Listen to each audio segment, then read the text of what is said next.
What's up, everybody? Welcome back to Us Nation. My name is Matt, and today we're talking about being a one-dimensional jiu-jitsu fighter. Now, in my opinion, one-dimensional fighters is probably the most common thing I see in jiu-jitsu. Gee, Ray, what do you want to do tonight? The same thing we do every night, Pinky. If you're a leg guy, you work the legs. If you're, certain guys, even no-gi guys only do no-gi. Gi guys only do gi. There's a lot of different variables that make you one-dimensional in jiu-jitsu, but I think it is a must to be well-rounded. Now, big guys, most definitely, they're probably more one-dimensional than any of the guys. The littler guys, they're forced to start off in bad positions because we put them there. So they get better at their guard. They get better at their de la hivas and single leg X and all this other stuff. Look what I can do!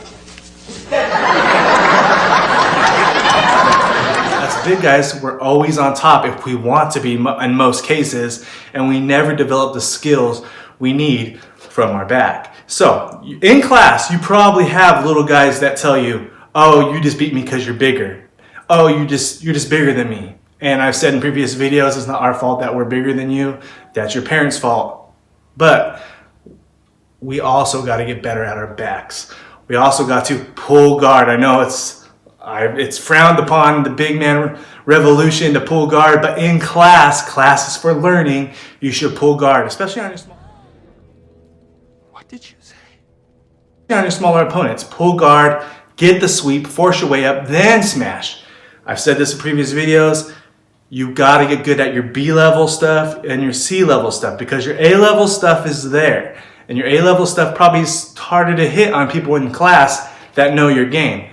But you got to get good at your other stuff because when you get in a tournament or when you get in a situation where you're on your back and someone's actually bigger than you, because let's face it, we're not going to always be the biggest guy. There's always somebody bigger.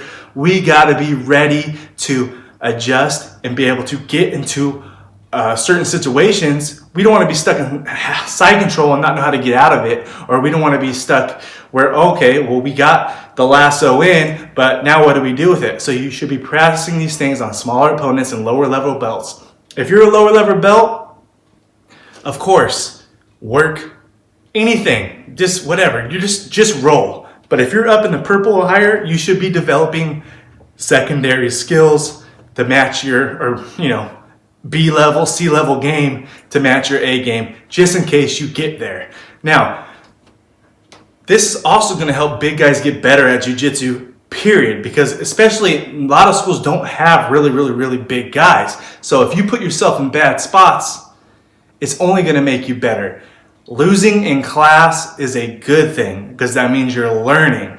So don't be afraid to pull guard in class, get better at the stuff that you probably won't use, but it's good to have because you never know when you're gonna need it. So like they say, it's better to have a gun and not need it than need a gun and not have it. It's better to have a guard and not need it than need a guard and not have it and get smashed and choked out. So work on your secondary stuff.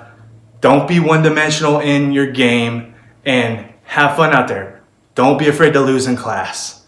Losing in class is growing in your jiu-jitsu game. So try something different. What I used to do when I was lower and I was like, oh, I gotta win in class. When you're rolling with a little, beat them the first time.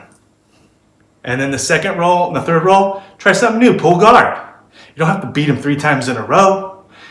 Beat them with your A stuff. If you finish that quick, or say you've been for a 5-minute round, in 3 minutes, you've been on top smashing, let him get his guard back. Let him sweep you, get on your back, work something on your back, get better, develop your game, be a well-rounded fighter, because once your belts start getting darker and darker, you're gonna need to have secondary skills or a secondary guard, or just be a complete jiu-jitsu player, because we can't always smash. Sometimes we gotta work off our backs. My name is Matt. If you found this video good or you liked it, hit a thumbs up. I appreciate all you guys have done, and I'll catch you guys around.